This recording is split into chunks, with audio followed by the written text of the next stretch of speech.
So good evening everyone. Last lecture we have discussed about the horizontal projectile. Horizontal projectile या फिर उसको अपन half projectile, आधा अर्धवट projectile ऐसे भी बोल सकते हैं, ठीक है।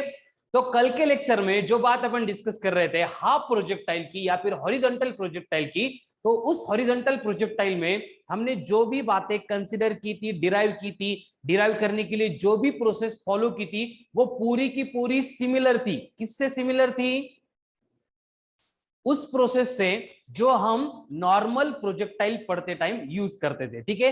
तो अभी देखो, जो स्टार्ट से पहले दिन से प्रोजेक्टाइल को प्रिपेयर कर रहे हैं उनको प्रोजेक्टाइल सुना कि अभी पूरी बातें क्लियर हो जाती है कि प्रोजेक्टाइल मतलब क्या होगा। तो सबसे पहले क्या होगा प्रोजेक्टाइल मतलब? यस, एक एक्स एक्सिस होगा, दूसरा वाई एक्सिस होगा। Very good. उसके बाद में पॉइंट ऑफ प्रोजेक्शन। चलो एक बार ड्रॉ कर देता हूं, है ना, लास्ट में, फिर भूल जाएंगे आप भी। तो इस तरह से जहां पे हम प्रोजेक्टाइल को प्रोजेक्ट कर रहे हैं उसकी मोशन को समझने के लिए हम इस तरह से two mutually perpendicular axis draw करते थे। एक था एक्स एक्सिस, दूसरा था वाई एक्सिस। जिस पॉइंट से अपन प्रोजेक्ट कर रहे हैं वहां पे हमें लेना पड़ता है ओरिजिन, एंड उसी को अपन बोलते हैं as a point of projection. जितनी वेलोसिटी से हम प्रोजेक्टाइल को प्रोजेक्ट करते हैं वो बनती है वेलोसिटी ऑफ प्रोजेक्शन। और ये प्रोजेक्ट करते टाइम हॉरिजॉन्टल के साथ में, एक्स एक्सिस के साथ में जो भी एंगल बनाया था वो एंगल बनेगा थीटा, यानी angle of projection. Very good, angle of projection. फिर हमें मालूम है कि रास्ते में ए पॉइंट आएगा जिसको अपन मैक्सिमम हाइट बोलेंगे, एंड बी पॉइंट पे जाने के बाद ये प्रोजेक्टाइल वापस आके ग्राउंड के ऊपर गिर जाएगा। तो हम यहाँ पे वेलोसिटी का हॉरिजॉन्टल कंपोनेंट लेते थे यूएक्स, जो हमेशा से होता है u cos थीटा, एंड उसके बाद में वर्टिकल कंपोनेंट लेते थे that was u into sine of theta. Clear? Yes sir. इसके साथ हम यहाँ पे कुछ इंपॉर्टेंट बातें लिखते थे कि हर बार एक्स एक्सिस के लिए अगर देखेंगे तो velocity at any instant of time ये सेम ही रहती है, इसलिए vx बनेगा ux एंड ये बनेगा equal to cos of theta. उसके साथ अगर हमें डिस्प्लेसमेंट चाहिए अलोंग एक्स एक्सिस तो उसके लिए फॉर्मूला बनेगा u cos of theta into T. तो एक्स एक्सिस के अलोंग हमें ये दो ही इंफॉर्मेशन लगती है जो हमें पूरा प्रोजेक्टाइल पढ़ते टाइम हेल्प करती है। इसके बाद हम सेम पार्ट रिपीट करते हैं फॉर वाई एक्सिस। अब ये वाई एक्सिस के अलोंग जो है, जब भी हम प्रोजेक्टाइल को प्रोजेक्ट कर रहे हैं तो एट एनी इंस्टेंट अगर हमें वेलोसिटी चाहिए तो उसके लिए एक्सप्रेशन होता है u sin theta minus of gt। उसके बाद में अगर हमें डिस्प्लेसमेंट चाहिए तो उसके लिए एक्सप्रेशन होता है u is equals y equals to u sin theta into T minus of half of gt का स्क्वायर। तो कुछ भी करना है अलोंग y एक्सिस, यही इक्वेशन हमें हेल्प करते हैं। क्लियर है सबको? यस। फिर आपको प्रोसेस मालूम है, इन सारे इक्वेशन को ध्यान में रखते हुए हमने सबसे पहले डिराइव किया था एक्सप्रेशन फॉर ट्रैजेक्टरी। क्या था ट्रैजेक्टरी के लिए इक्वेशन? y इक्वल्स टू, अरे भूल गए इतनी जल्दी? tan theta minus gx square upon 2u square cos square minus of gx square upon 2u square cos square theta.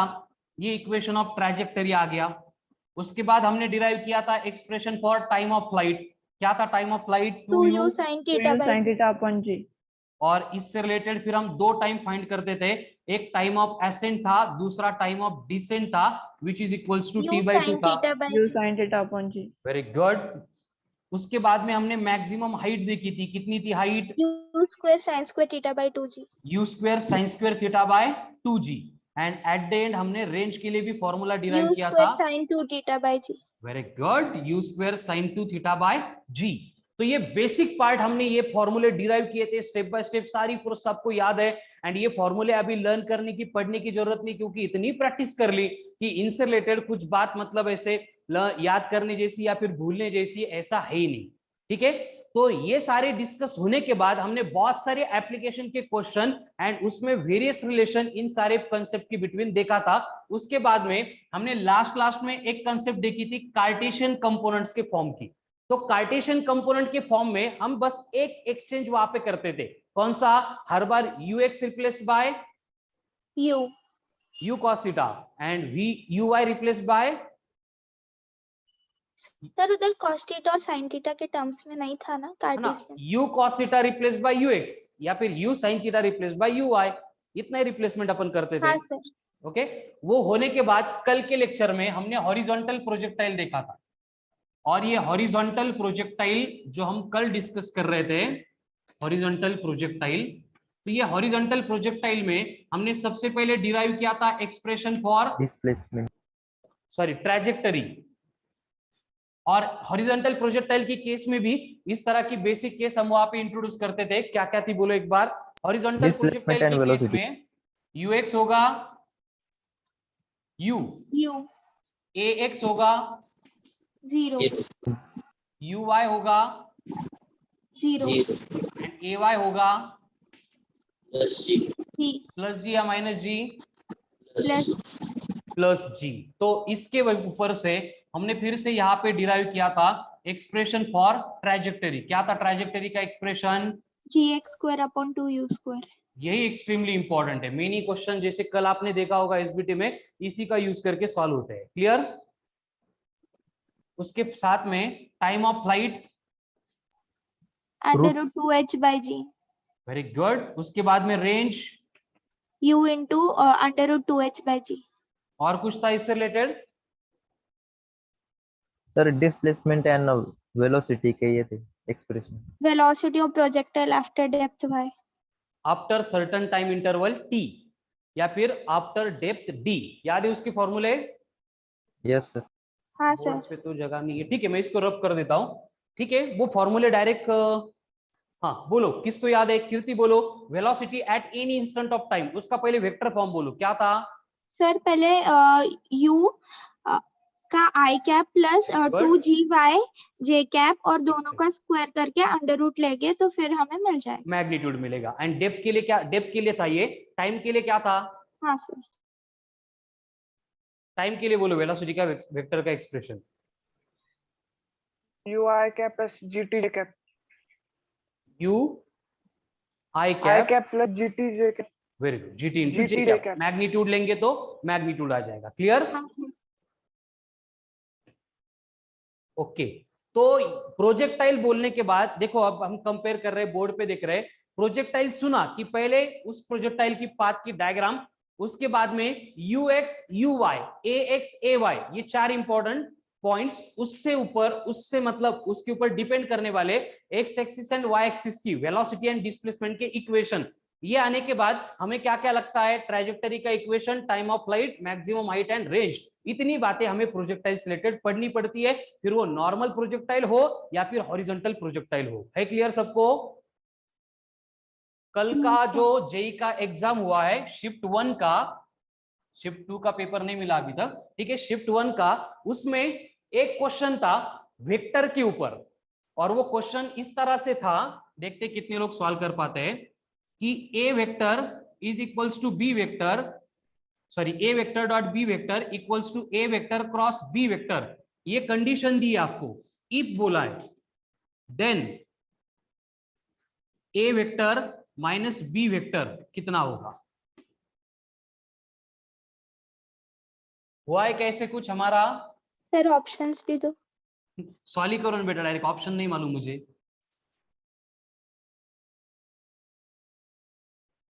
था क्या ऐसे कुछ क्वेश्चन? फिर मतलब किस फॉर्म में देना क्वेश्चन है नहीं वो मतलब तो। सॉल्व कर सकते हैं क्या? लगता है क्या ऐसे कुछ प्रैक्टिस किया है हमने? हुआ है हमारा ऐसे हाँ कुछ? हाँ सर। करो फिर, देखते कौन कौन सॉल्व कर पाते हैं।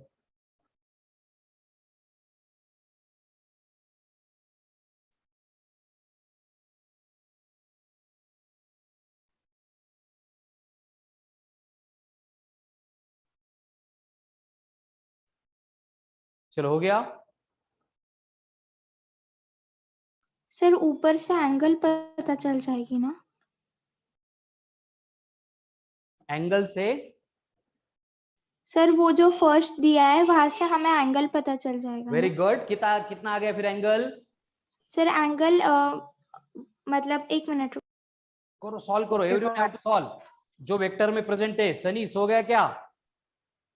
Sir sir angle angle 45। 45 आता है वेरी मतलब good. 1 is equals to tan theta. Angle आ गया, बात छोड़ दो उसकी। उस एंगल को पुट करके यहाँ पे ए वेक्टर माइनस बी वेक्टर का रिजल्टेंट का फॉर्मूला क्या था? सर रूट ऑफ, समझ गया। हाँ वो a square plus b square minus 2ab cos theta, cos 45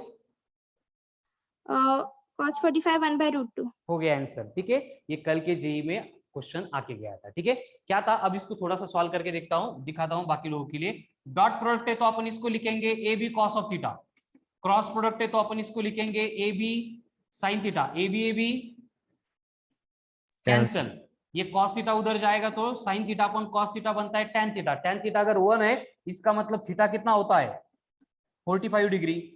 जब दो वेक्टर की सब्ट्रैक्शन कर रहे हैं तो उनके रिजल्टेंट का फॉर्मूला होता है root of a square plus b square minus of twice of a b cos of theta. इसके ऊपर हमने बहुत क्वेश्चन सॉल्व किए, जो लोग वेक्टर में थे उनको मालूम है। ठीक है, अब यहाँ पे थीटा अगर 45 पुट करेंगे तो आर कितना बनेगा? Root of a square plus b square minus 2 into a b cos of 45। Cos 45 कितना है? 1/√2। क्लियर यहां तक? बस यहाँ पे एक छोटी सी अरेंजमेंट करनी पड़ती है। 2/√2 को सिंप्लीफाई करने के लिए हम इसको √2 इंटू √2 अपन √2 लिखते हैं तो √2 कैंसिल होकर सिर्फ √2 बचता है। तो फाइनल आंसर बनेगा R equals to root of a square plus b square minus of √2 times of a b. ठीक है, तो इतने सिंपल क्वेश्चंस आते हैं एग्जाम में। कीर्ति क्लियर है? हाँ सर।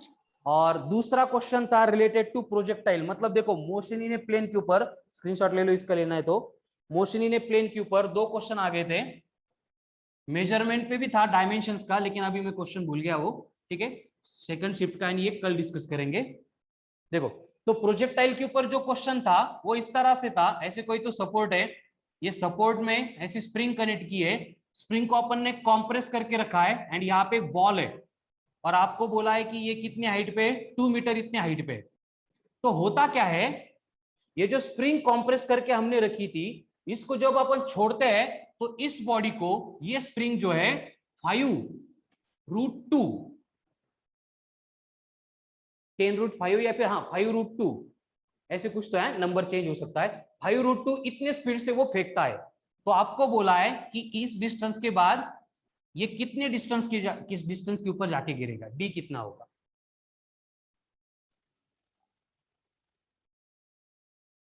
सर ये स्प्रिंग का डिस्टेंस दिया है। स्प्रिंग का डिस्टेंस डी नहीं है, ये यहां तक स्प्रिंग है, यहां से स्प्रिंग उसको वेलोसिटी देने वाली है। फिर सर बॉडी, ये हॉरिजॉन्टल प्रोजेक्टाइल का क्वेश्चन। हाँ हो गया खत्म। ये अगर आइडेंटिफाई हो गया तो क्वेश्चन पढ़ के भी सॉल्व होता है। क्या ये हॉरिजॉन्टल प्रोजेक्टाइल है? हॉरिजॉन्टल प्रोजेक्टाइल में हमें पूछा क्या है? डिस्टेंस। डिस्टेंस नहीं है, वो क्या है? रेंज। रेंज। रेंज का फॉर्मूला कल ही देखा था, क्या होता है? u into √2h/g। कर सकते सॉल्व फिर? हाँ सर। Yes sir. करो फिर।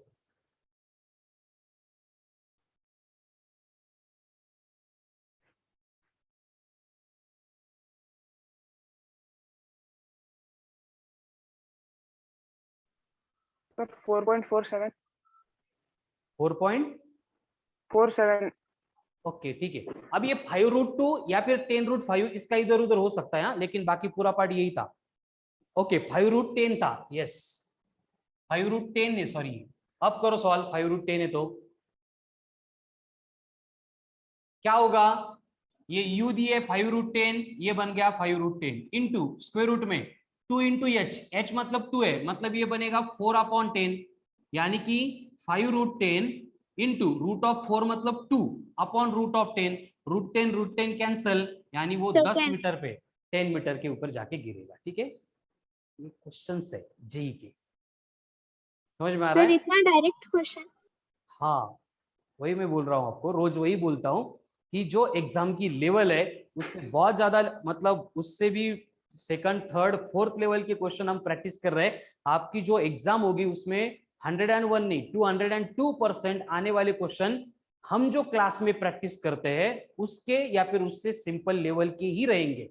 बस चेंज कैसे होता है देखो, यहाँ पे डायरेक्ट टावर नहीं दिया, पीछे स्प्रिंग दे दी, तो ये आपको थोड़ा सा ये IQ है आपका वो चाहिए प्रैक्टिस थोड़ी सी चाहिए समझने के लिए कि ये हॉरिजॉन्टल प्रोजेक्टाइल होगा, क्योंकि डायग्राम तो वो पूरी इसी तरह से प्रिंट करके दे रहे हैं। क्लियर? सर डायग्राम भी आती है क्या? हाँ, फिर विथ डायग्राम है, विथ डायग्राम। इसी तरह से जब नीट हो जाएगी 12 सितंबर को और नीट के क्वेश्चन में क्लास सॉल्व करूंगा, तो नीट वाले तो ऐसे दिमाग को हाथ लगाएंगे कि सर फिर इतने क्यों हमारे से परिश्रम करके ले रहे, हार्डवर्क करके ले रहे, एग्जाम की लेवल तो इतनी सिंपल होती है। समझ में आ रहा है ना? लेकिन हम रिस्क नहीं लेना चाहते, इसलिए जो भी लेवल्स पॉसिबल है वो सारी हम यहाँ पे डिस्कस कर रहे हैं। ठीक है, तो दोनों भी क्वेश्चन आप में से कुछ लोगों ने सॉल्व किया है, जिनका सॉल्व करना नहीं हुआ था वो थोड़ा सा प्रैक्टिस करेंगे अब से आगे, तो आगे के उनके भी ऐसे ही सॉल्व होने वाले हैं। ठीक है, ऐसे क्वेश्चन देखने के बाद एग्जाम में ऐसे क्या बोलते हैं अपन, ऐसे हैप्पीनेस इंटरनल एकदम उड्या मारल्या पाहिजे आपण, अरे सोडवलंय मी येतं मला। ठीक है, लेकिन उसमें मतलब वो कंडीशन अगर आपको चाहिए तो जो अपन रेगुलर फॉर्मेट से वर्क कर रहे हैं वो आपको मेंटेन करना पड़ेगा, उसको कोई एक्सक्यूज नहीं है। ठीक है, जैसे आपके बैच में कुछ लोग है, सबसे ऊपर नाम है उसमें कीर्ति का, एक्सेलेंट परफॉर्मेंस है। ठीक है, मतलब उसके डाउट्स मेरे से कभी टाइम पे सॉल्व नहीं होते, लेकिन बाकी लोग भी कर रहे नहीं, ऐसे नहीं है, लेकिन कीर्ति का जो है वो एकदम एक्सेलेंट वर्क शुरू है। तो बाकी लोग भी as early as possible work बढ़ाओ और ये ऐसे क्वेश्चन एग्जाम में आएंगे तो स्कोर करो। ठीक है, चलते हैं, आज नेक्स्ट पॉइंट शुरू करना है मुझे। और कल जो हमने पढ़ा था हाफ प्रोजेक्टाइल, उसके बाद में और एक केस आती है प्रोजेक्टाइल की, जब हम क्या करते हैं, प्रोजेक्टाइल को प्रोजेक्ट करते फ्रॉम इंक्लाइन प्लेन, यानी अभी ग्राउंड पे है लेकिन हॉरिजॉन्टल प्लेन पे नहीं है, हाइट पे भी नहीं है, इंक्लाइन प्लेन पे। अब इंक्लाइन प्लेन पे मतलब क्या, देखो जैसे कि ये बोर्ड अभी आपको हॉरिजॉन्टल दिख रहा है, इसको अगर मैं ऐसे टिल्ट कर दूंगा तो वो इंक्लाइन हो जाएगा। यानी कि देखो कंडीशन क्या बनेगी कि हम हर बार की तरह ये हॉरिजॉन्टल हुआ करता था हमारा और इसको अपन एक्स एक्सिस बोलते थे, अब ये ऐसे नहीं होगा। अब होगा क्या, हमें जो सरफेस दिया गया है वो इस तरह का इंक्लाइन सरफेस है ना, ये मैंने नीचे से इसको सपोर्ट यहाँ पे ड्रॉ किया है, इसका मतलब ये सरफेस है जिसके ऊपर अपन अभी बाकी पूरा पार्ट डिस्कस करने वाले। ये जो लाइन ड्रॉ की है ये कुछ नहीं है, सिर्फ हॉरिजॉन्टल लेवल रिप्रेजेंट कर रहा है और इसका इंक्लिनेशन आपको बोला है कि जैसे बीटा है।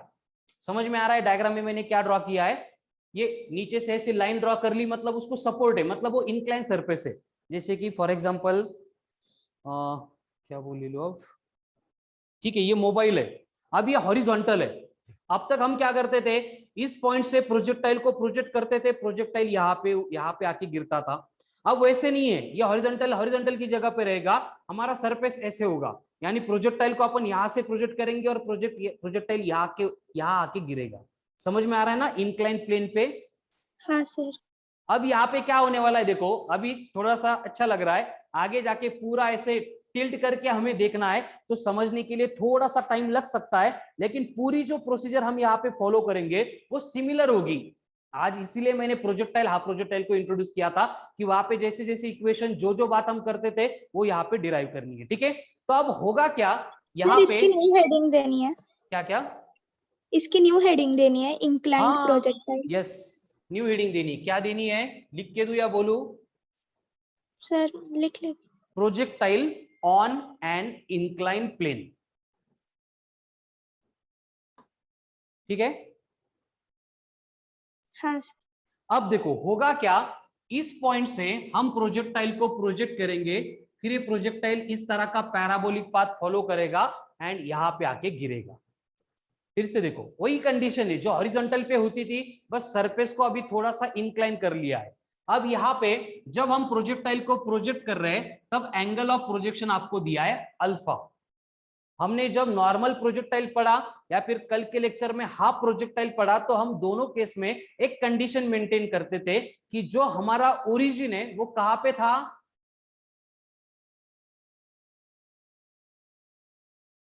गुड मॉर्निंग, कहां पे था ओरिजिन, पॉइंट ऑफ प्रोजेक्शन पे। हाँ सर। ठीक है, तो इसका मतलब यहां पे भी इस केस में भी ओरिजिन कहां पे आएगा, पॉइंट ऑफ प्रोजेक्शन पे आएगा। ठीक है, अब ध्यान से सुनो, यहां पे हमें करना क्या है, बस एक बात यहां पे चेंज होगी कि हम हॉरिजॉन्टल को अब तक एक्स एक्सिस बोला करते थे, अभी हम क्या करेंगे, जिस प्लेन के ऊपर प्रोजेक्टाइल मूव होने वाला है उस प्लेन को एक्स एक्सिस कंसीडर करेंगे। समझ में आ रही है केस? Yes sir. मतलब पहला वाला ही प्लेन है, बस वो इंक्लाइन हो गया तो वो हमारे लिए एक्स एक्सिस बन गया, ठीक है ना। आप हॉरिजॉन्टल मोबाइल है ऐसे क्रॉस करके अगर देखेंगे तो आपको पूरा पहले जैसा ही लगेगा, उसमें कोई डिफरेंस नहीं आएगा।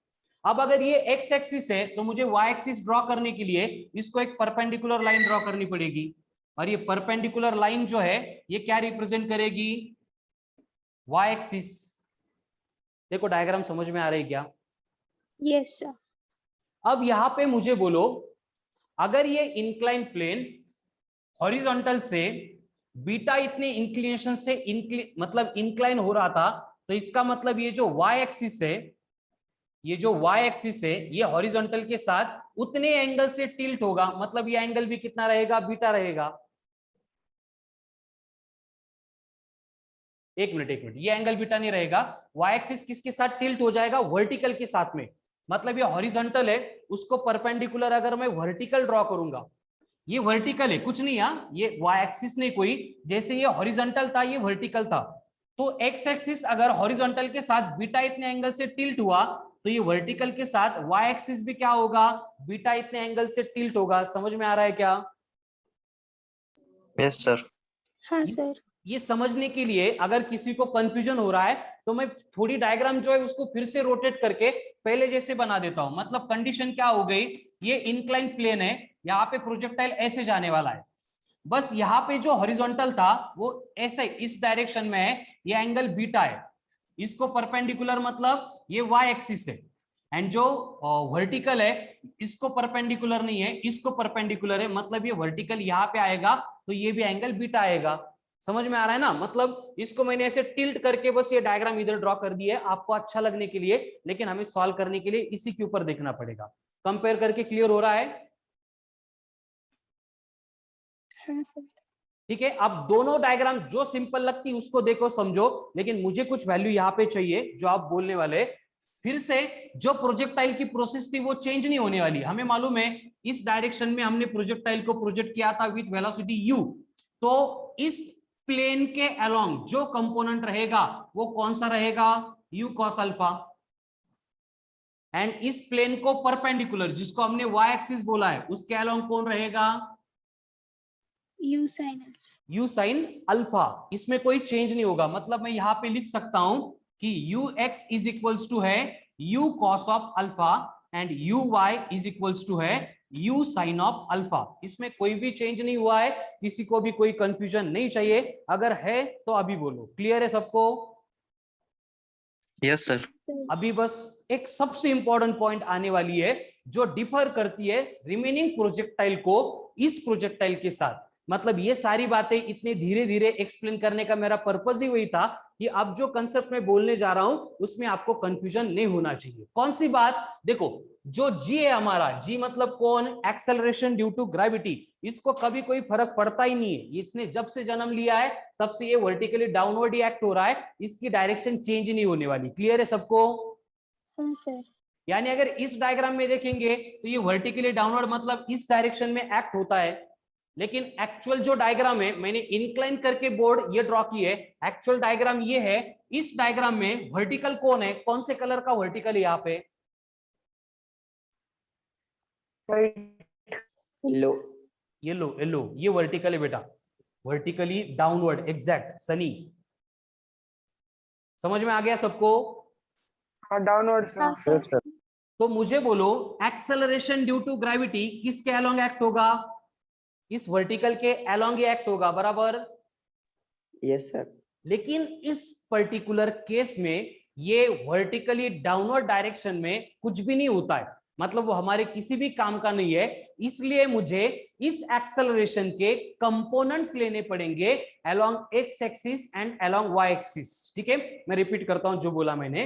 यहां पे जो acceleration due to gravity act हो रहा है वर्टिकली डाउनवर्ड डायरेक्शन में, उस डायरेक्शन में प्रोजेक्टाइल का ना तो कोई कंपोनेंट है ना कोई फिजिकल क्वांटिटी एक्ट होती है। इसलिए इस प्रोजेक्टाइल को समझने के लिए, सिंप्लीफाई करने के लिए हमें एक्सेलरेशन को रिजॉल्व करना पड़ेगा, and we have to take two components of the acceleration, first along x axis then along y axis. Clear? Yes sir. अब ये कंपोनेंट्स लेने की जो प्रोसेस है वही है जो अपन 10-15 महीनों से करते आ रहे हैं। थीटा का एडजेसेंट कंपोनेंट, थीटा का adjacent component cos theta. cos theta. इसका मतलब यहाँ पे y एक्सिस के अलोंग जो एक्सेलरेशन एक्ट होगा वो क्या रहेगा, g cos of G beta. cos beta. उसी तरह से ये जो x एक्सिस है इसके अलोंग एक्ट होने वाला एक्सेलरेशन कौन रहेगा, G sine theta. g sin theta नहीं, g sin बीटा। हाँ सर। है क्लियर सबको? डायग्राम देख लो। अभी ये इंक्लाइन करके जो ड्रॉ की थी उसको निकाल देते हैं, ये कंफ्यूज कर सकती है। ओके, समझ में आ रहा है क्या हो रहा है? ओके, अब यहां पे कंडीशन क्या है देखो, हमारा प्रोजेक्टाइल इस डायरेक्शन में जा रहा है। कहां पे जा रहा है, प्लस एक्स के अलोंग। लेकिन जो हमने जी साइन बीटा इधर लिया है, जो जी साइन बीटा हमने इधर लिया है वो अपोजिट डायरेक्शन में है। तो अगर मुझे इस जी साइन बीटा को इस डायरेक्शन में लिखना होगा तो मुझे क्या करना पड़ेगा, Minus sign down. Very good. Positive जो था it must be replaced by negative. Negative आ गया मतलब एक्सेलरेशन की डायरेक्शन चेंज हो गई, बस बाकी पूरा पार्ट सेम हो गया है ना। इसलिए G sine beta is replaced by minus G sine beta हो गया। अभी जो डायग्राम में डेटा है वो क्लियर हो रहा है? सब Yes, लोग पेन हाथ Yes, में sir. लेंगे, सेम डायग्राम रीड्रॉ करेंगे। 2 मिनट में देता हूं आपको, क्योंकि इसके बाद मैं इक्वेशन डिराइव करने वाला हूं। उससे पहले बोर्ड पे बिना देख के सेम डायग्राम बनाने की प्रैक्टिस करो। चलो common fast, you have 2 minutes. मैं भी 2 मिनट में वापस आता हूं। नाउ टेल मी, यहाँ पे ux तो बन गया u cos अल्फा, uy तो बन गया u sin अल्फा। अब मुझे बोलो फ्रॉम डायग्राम ax क्या होगा, हमेशा की तरह 0 होगा या कुछ अलग होगा? 0. 0 है ना? नहीं सर, शायद फिर? 0 नहीं होगा। क्या होगा? वेरी गुड, दिख रहा है ना, सरल सरल ढल ढल दिखते ना यहाँ Minus पे। G sin beta. कैलम कौन है, जी साइन बीटा। तो ए एक्स क्या होगा, minus of g into sine of beta. ये अगर समझ में आ गया तो आगे की इक्वेशन तो सॉल्व होने वाले। क्लियर सबको? Yes sir. अब यहाँ पे y एक्सिस के अलोंग एक्सेलरेशन कौन है, जी कॉस बीटा। डाउनवर्ड एक्ट हो रहा है। प्रोजेक्टाइल को वेलोसिटी ऊपर देंगे मतलब वो माइनस आएगा, तो ये बनेगा minus of g into cos of beta. Clear? ये माइनस क्यों लिया मैंने, I will repeat once again. हम प्रोजेक्टाइल को ऊपर फेंक रहे, एक्सेलरेशन नीचे एक्ट हो रहा है, दोनों की डायरेक्शन डिफरेंट है, तो पहले जैसा ये फिर से निगेटिव बनेगा। ए एक्स एंड ए वाई कैसे आ गया, क्लियर सबको? हाँ सर। अब Yes, sir. बात बहुत सिंपल बन गई। हमें मालूम है कि अगर हमें एक्स एक्सिस के अबाउट अगर कुछ फाइंड करना है तो वेलोसिटी चाहिए एट एनी इंस्टेंट, तो उसके लिए फॉर्मूला क्या होगा, u प्लस एटी। वह काइनेमेटिकल इक्वेशन यहां पे यूज करेंगे। u का मतलब कौन है, u cos ऑफ अल्फा। अब प्लस की जगह पे माइनस आएगा, a कितना है अलोंग x, सॉरी ये x के एंगल हम लेते हैं, vx कितना है along x, minus G sine beta. Into. तो बस ये एक्सेप्शनल केस है कि प्रोजेक्टाइल होने के बाद भी यहाँ पे फाइनल वेलोसिटी या फिर velocity at any instant of time, ये वेलोसिटी ऑफ प्रोजेक्शन जितनी नहीं है, डिफरेंट है। समझ में आ रही है? ये डिफरेंट बात है रिमेनिंग प्रोजेक्टाइल की डिस्कशन में हमने जो की थी उससे। क्लियर? हाँ सर। उसी तरह से मुझे बोलो, अगर मुझे एक्स फाइंड करना है तो कैसे करूं, बोलो बोलो। Alpha into T minus half of g sine beta into t. T का स्क्वायर या टी? टी का स्क्वायर। मतलब ये कौन सा काइनेमेटिकल इक्वेशन यूज किया मैंने, s equal to u t plus half a t square. ये डिस्प्लेसमेंट अलोंग एक्स एक्सिस के लिए। उसी तरह से हम सेम डेटा फाइंड करने वाले फॉर वाई एक्सिस ऑल्सो। तो वाई एक्सिस के अलोंग अगर डेटा चाहिए तो क्या बनेगा, सी y एक्सिस के अलोंग अगर मुझे डेटा चाहिए तो पहले vy अगर चाहिए तो ये बनेगा u sin sin alpha minus minus g cos beta into t. into t. By using this expression we can find velocity at any instant. Same time अगर मुझे displacement along y चाहिए तो क्या होगा, बोलो कीर्ति। Sir, u sin alpha into t minus half of थोड़ा सा बाहर गया क्या? हाँ सर आ गया? हाँ सर यस सर।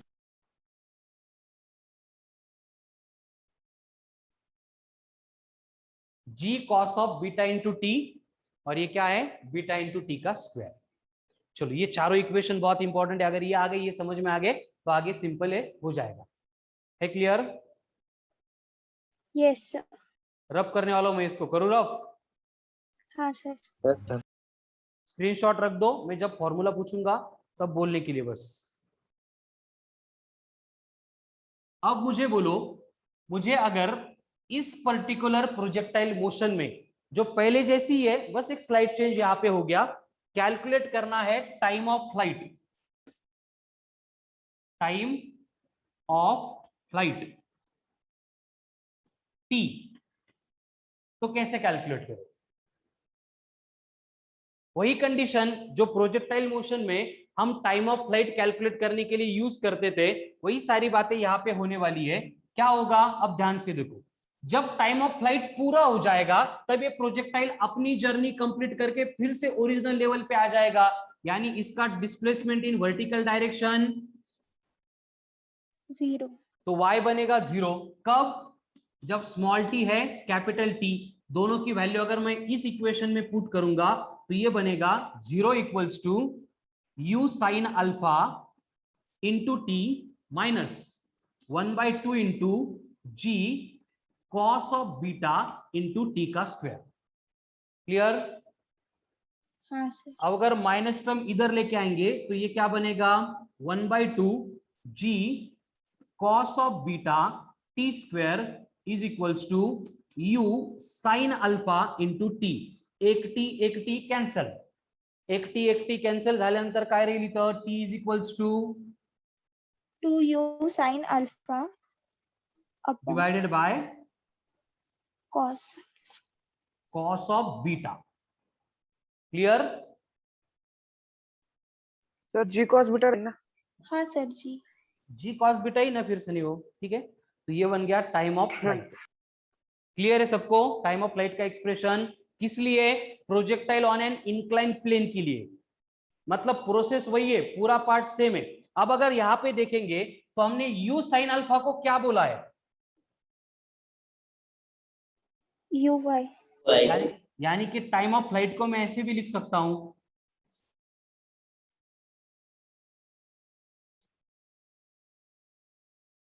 लिख सकते हैं ना, हाँ सर क्योंकि जी कॉस बीटा मतलब कौन है, जी कॉस बीटा मतलब ए वाई है, मतलब पहले जो पढ़ चुके हैं वही है, नया कुछ भी नहीं यहाँ पे। ठीक है, क्लियर है फिर सबको टाइम ऑफ फ्लाइट? करो राव? यस सर ओके, अब टाइम ऑफ फ्लाइट आ गया, इसके बाद में मुझे कैलकुलेट करना है मैक्सिमम हाइट का एक्सप्रेशन, मैक्सिमम हाइट का एक्सप्रेशन। अब maximum height attend bye the projectile, यानी h हमें यहां पे कैलकुलेट करना है। तो ये कैलकुलेट करने के लिए कंडीशन क्या है, देखो, जब प्रोजेक्टाइल मैक्सिमम हाइट पे जा रहा है, जब प्रोजेक्टाइल मैक्सिमम हाइट पे जा रहा है तब y की वैल्यू कितनी बन रही है, h, एंड टाइम कितना हो रहा है, time of flight t/2। Time of flight नहीं है ना बेटा, सिर्फ ऊपर जाने के लिए टाइम हाँ ऑफ सर ऐसे, time of flight divide. Okay, time of flight upon 2। Okay, very good. फिर से वही फॉर्मूला है, उसमें अगर मैं वैल्यू पुट कर दूंगा, ध्यान से देखो क्या आएगा, h equals to u sine alpha into t/2। Minus 1/2 into g cos of beta into t/2 का सॉरी t स्क्वायर है, मतलब t/2 का स्क्वायर होगा तो क्या बनेगा, ये t स्क्वायर बाय 4। क्लियर। अब यहाँ पे ये t की वैल्यू हमें पुट करनी पड़ेगी, तो ये u sine alpha into t मतलब कितना था, अभी लिखा था मैंने, याद है, 2u sign alpha upon g cos beta. नहीं याद है तो स्क्रीनशॉट देख लो। तो यहां पे भी मैं लिखूंगा u sine alpha into 2u sine alpha divided by g cos of beta. एक बार क्रॉस चेक कर लो इसको, है सेम? हाँ सर। Okay, minus 1/2 as it is g into cos of beta. अब t का स्क्वायर कर रहे हैं, मतलब फिर से क्या होगा, u sine alpha upon g cos beta का स्क्वायर, तो 2 का स्क्वायर 4, t मतलब क्या होता है 2u sine alpha by g cos beta, 2 का स्क्वायर 4 इंटू क्या आएगा बोलो, u स्क्वायर sine square alpha upon u g square square sine cos square square alpha beta upon g square cos square beta. g square cos square beta. ठीक है, अब यहाँ पे एंड में u स्क्वायर है, मैं इसको यहाँ पे एडजस्ट कर लेता हूँ, u square into 4 sign square alpha. है क्लियर? डायग्राम करूँ टाइम रफ ऑफ आप? एसेट पुट करायचा होता ना क्या? Sir, time of asset put करायचा होता ना? हाँ, टाइम ऑफ एसेंट ही लिया ना हमने, टाइम ऑफ एसेंट मतलब t/2। मग सर ते 2u साइन अल्फा का बरं घेतलं मग? ते u साइन अल्फा आहे ना फक्त. हे 2 आहेत ना बेटा इथे डिनॉमिनेटरला, हा आता क्लियर आहे? हा तिकडे पण येईन. तिकडे ऑलरेडी घेतलंय बघ, हे t/4 है ना, t/2 का स्क्वायर, तो t/4 ऑलरेडी लिया है वहां, ये डिनोमिनेटर में 4, एक मिनट डिनोमिनेटर में ये यहाँ पे 4 लिया है। सर ठीक है, अब 4 वेरी गुड सनी, भूल गया तुम्हें। क्लियर है अब? Yes no? Yes sir. Diagram करो राव। हाँ सर। चलो, अब सेम इक्वेशन है, उसको सिंप्लीफाई करने वाले हम। देखो अब क्या होगा, h इक्वल्स टू, ये कौन है अब यहाँ पे, u into u 2 into u square sine square alpha 2 into u square sine square alpha divided bye,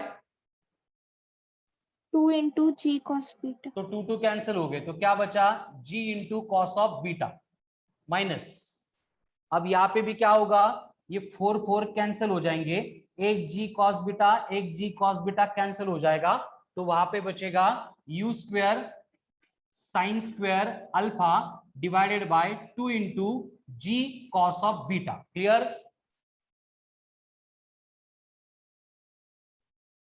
तो दोनों में से मैं यहाँ पे u स्क्वायर sine square alpha divided by g into cos of beta अगर कॉमन लूंगा तो ब्रैकेट में क्या बचेगा, ब्रैकेट में बचेगा 1 सर वो माइनस 1 जी बाई। स्क्वायर ही रहेगा ना? क्या क्या सर वो जी स्क्वायर ही रहने वाला है ना बस? कहाँ पे? सर ये जहाँ पे आपने, g एंड g स्क्वायर से कैंसिल होकर डिनोमिनेटर में एक g बचेगा। हाँ सर। ठीक है, तो मैंने ये कॉमन लिया, u स्क्वायर sine square alpha upon g cos beta, bracket में बचा 1 minus 1 by 2, 1 minus 1 by 2, 1 minus 1 by 2, 1/2 1/2। तो फाइनल फॉर्मूला बनेगा u स्क्वायर sine square alpha upon 2 into g into cos of beta. ये बन गया expression for maximum height attain by the projectile. अब यहाँ पे u साइन अल्फा को हम uy बोलते हैं, उसका स्क्वायर अपॉन 2 इंटू ए वाई, मतलब पहले जो हम यूज करते थे कार्टेशियन के फॉर्म में जो देखा था वही फॉर्मूला यहाँ पे मिला है। क्लियर? हाँ सर।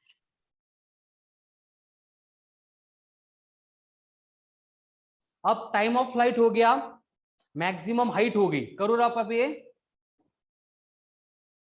अब क्या बचा है प्रोजेक्टाइल का, रेंज। रेंज। तो हम फाइंड करने वाले अभी expression for range of projectile. अब रेंज हॉरिजॉन्टल प्लेन में होती है या वर्टिकल प्लेन में होती है? हॉरिजॉन्टल। हॉरिजॉन्टल। मतलब रेंज फाइंड करने के लिए मुझे कौन सा एक्सप्रेशन लेना पड़ेगा? एक्स वाला। तो x इक्वल्स टू क्या था? क्या था? u cos alpha into T minus 1/2 into G sine beta into T square, यही था ना? नहीं याद आ रहा है? 4 लिखे थे ना पहले सर फॉर्मूले। वो रेंज का u स्क्वायर साइन 2 अल्फा रेंज अपॉन रहने 2 दो, जी रेंज रहने दो, रेंज नहीं। हमने क्या दिया यहाँ पे? S equal to u t plus half a t square along horizontal. ठीक है, तो यहाँ पे u हॉरिजॉन्टल के अलॉन्ग u कितनी है? u cos अल्फा, तो ut minus half of a t square, बस a कौन बन गया यहाँ पे? g साइन बीटा, पूरी बात सेम है। अब मुझे यहाँ पे बोलो कि जब प्रोजेक्टाइल ऐसे पूरी अपनी मोशन कंप्लीट कर लेता है तो ये हॉरिजॉन्टल डिस्टेंस रेंज बनता है, यानी x will be replaced bye r r and small t replaced by time. कितना लगेगा? Time of flight. तो ये अगर इसमें पुट कर देंगे तो देखो अब एक्सप्रेशन बनेगा। सर यहाँ पे एक्सप्रेशन वो फाइनल आंसर u स्क्वायर sign 2 alpha upon g cos beta आएगा। u स्क्वायर sign 2 alpha upon g cos beta. यहाँ पे इंक्लाइन प्लेन की वजह से रेंज वेरी करती बेटा, ठीक है, इसलिए हमें ये Okay, डिराइव sir. करना पड़ेगा। हम डिराइव करने के बाद कंक्लूड कर सकते हैं, पहले नहीं, पहले डिराइव करके क्रॉस चेक करना पड़ेगा। ठीक है, देखो r इक्वल्स टू, यहाँ पे अगर वैल्यूज पुट करेंगे तो ये बनेगा u cos alpha into t, t मतलब कैपिटल T, कैपिटल T की वैल्यू क्या होती है? 2u sign alpha upon g cos of beta, यही था ना time of flight? Yes, minus 1/2 into ये कौन है? g साइन बीटा इंटू कर रहे हैं अपन t का स्क्वायर। अब t मतलब कौन है? फिर से 2u sign alpha upon g cos of beta. कुछ नहीं किया मैंने, बस x की जगह पे r लिखा है, स्मॉल t की जगह पे capital T, and capital T का जो फॉर्मूला आज के लेक्चर में हमने डिराइव किया था वही पुट किया है। देखो ये स्टेप क्लियर हो रही है क्या? लास्ट क्लास स्क्वायर करा ना। स्क्वायर बाकी है, वेरी गुड, ये हो गया स्क्वायर। क्लियर है?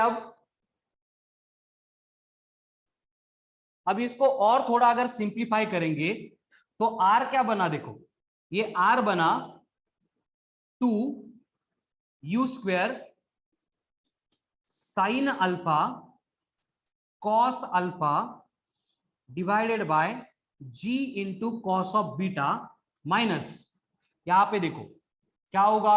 2u साइन अल्फा का होल स्क्वायर है, थोड़ा एक स्टेप में शॉर्टकट लेने वाला हूं, बोर्ड पे ध्यान दो। 2 का स्क्वायर 4 आएगा, 4/2, 2 साइन अल्फा का स्क्वायर क्या बनेगा? Sign square alpha.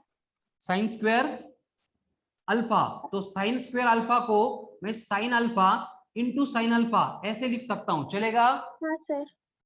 Okay, into क्या बचा? साइन बीटा बचा, डिवाइडेड बाय, अब ये g का क्या होगा? देखो ये आएगा g square cos square beta, एक g कैंसिल होके डिनोमिनेटर में कौन आएगा? Cos square beta. Clear? Yes sir. अब मुझे बोलो इन दोनों में से मैं कॉमन किसको ले सकता हूं? ये दोनों टर्म की सब्ट्रैक्शन करनी है तो मुझे कुछ कॉमन लेना पड़ेगा, तो मैं 2 into sine alpha divided bye, यहां पे एक g, divided by g cos of beta, इनको कॉमन ले सकता हूं। सर त्याच्यामध्ये u स्क्वेअर नाही घेतलं तुम्ही। u स्क्वायर -2 अल्फा सर ते -2 साइन अल्फा है। हाँ यहाँ पे ना चलेगा, 2u स्क्वायर लेना पड़ेगा कॉमन, बराबर। क्लियर है सनी? क्लियर है क्या? Yes sir. अब ये कॉमन लेने के बाद ब्रैकेट में बचा क्या? यहां पे कौन बचा? cos alpha cos alpha minus यहां पे कौन बचा, sin एक साइन अल्फा एंड sin एक अल्फा cos बीटा। न्यूमरेटर में साइन अल्फा एंड डिनोमिनेटर में नहीं दिख रहा यहाँ पे, ठीक है ठीक है। इसके बाद की जो स्टेप है मैं यहाँ पे लिखता हूं फिर से एक बार। हमने कॉमन किसको लिया, 2u² sine alpha common, denominator में कौन है upon g into cos of beta common लिया, ब्रैकेट में कौन बचा, अब यहाँ पे बचा साइन अल्फा माइनस यहाँ पे कौन बचा, एक मिनट साइन नहीं है कॉस अल्फा, यहाँ पे कॉस अल्फा, यहाँ पे कौन बचा sign alpha into sine of beta divided bye एक कॉस बीटा। क्लियर, देखो ध्यान से, एकदम सिंपल अरेंजमेंट है मैंने की, वो कुछ भी बड़ी बात नहीं है क्लियर सबको। हाँ सर। अब यहाँ पे इन दोनों की सब्ट्रैक्शन करने के लिए इनका डिनोमिनेटर सेम करना पड़ता है। अब डिनोमिनेटर सेम करने के लिए मैं एक एडजस्टमेंट करता हूं। कौन सी एडजस्टमेंट मैं कर रहा हूं कि ये जो कॉस अल्फा था इसको मैं cos of beta upon cos of beta से मल्टीप्लाई कर देता हूं, माइनस ये बनेगा sine of alpha into sine of beta divided by cos of beta. अब दोनों का डिनोमिनेटर सेम है यानी मैं उनकी सब्ट्रैक्शन कर सकता हूं, यस और नो। Yes sir. अब यहां पे अगर मैंने दोनों के डिनोमिनेटर में से 1 upon cos of beta common लिया तो ब्रैकेट में कौन बचा, cos alpha cos beta minus sine alpha sign beta.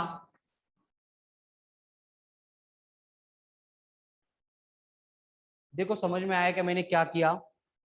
हाँ सर। अब मुझे बोलो cos a cos b minus sine a sine b, नहीं मालूम,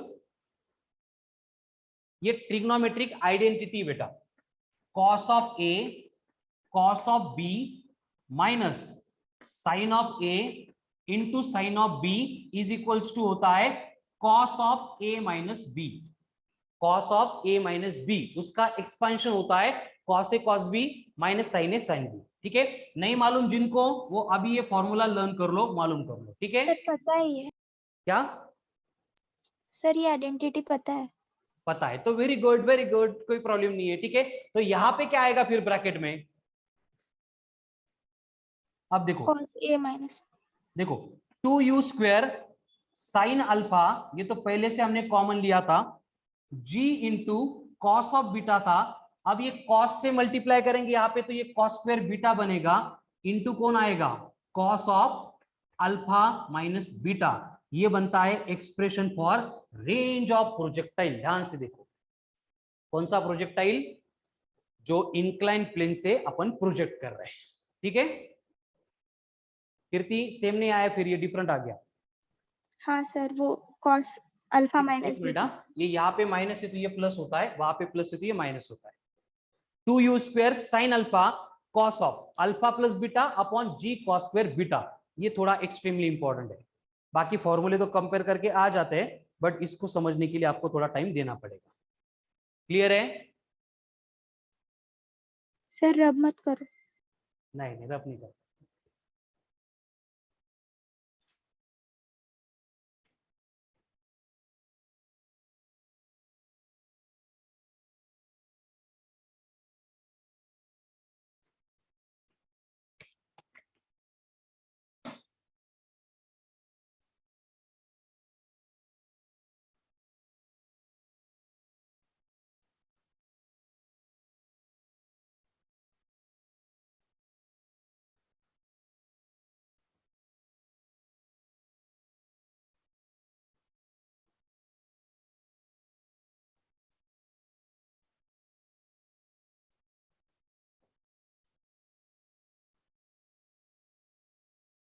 चलो हो गया। हाँ सर। तो यहाँ पे एक केस हमने देखी है जिसमें प्रोजेक्टाइल को हम इंक्लाइन प्लेन से प्रोजेक्ट करते थे, तब इक्वेशन में कैसे कैसे क्या क्या चेंजेस आते हैं, एकदम धीरे धीरे स्टेप बाय स्टेप सब बातें हमने डिस्कस की है। इसके आगे जाके इसमें और एक केस हमें पढ़नी है कि ये इंक्लाइन प्लेन पे अगर प्रोजेक्टाइल नीचे से नहीं ऊपर से मतलब डाउन द प्लेन अगर प्रोजेक्ट करेंगे तो इक्वेशंस क्या होंगे, तो फिर उसका टाइम ऑफ फ्लाइट कितना होगा, तो उसकी रेंज कितनी होगी, तब वो कितनी हाइट अटेन करेगा, तब का उसका जो भी मतलब टाइम ऑफ फ्लाइट रेंज का एक्सप्रेशन है वो क्या होगा। ये सारी बातें हमें करनी है जिसमें पूरा पार्ट इसी तरह से बट अपोजिट डायरेक्शन में हमें कंप्लीट करना है, लेकिन वो अभी कंप्लीट नहीं होगा तो उसका डिस्कशन हम कल के लेक्चर में करेंगे। आज ज्यादा होमवर्क का लोड नहीं है आपको। आज के लेक्चर में जितने इक्वेशंस हमने डिराइव किए थे इनकी अच्छे से प्रैक्टिस करो। इसमें वैल्यू पुट करके न्यूमेरिकल सॉल्व करने के लिए क्वेश्चन आने की प्रोबेबिलिटी बहुत कम है, बट एटलीस्ट थ्योरेटिकल एक्सप्रेशन इसके लर्न होने चाहिए। इसलिए आज जो है कल का जो होमवर्क था वही कंप्लीट करो। एसबीटी and पे उसके क्या आएगा साथ में फिर? जो है ये जो एक्सप्लेनेशन यहाँ पे दिया है उसको अच्छे से प्रिपेयर करो। बोलो एसबीटी पे क्या आएगा?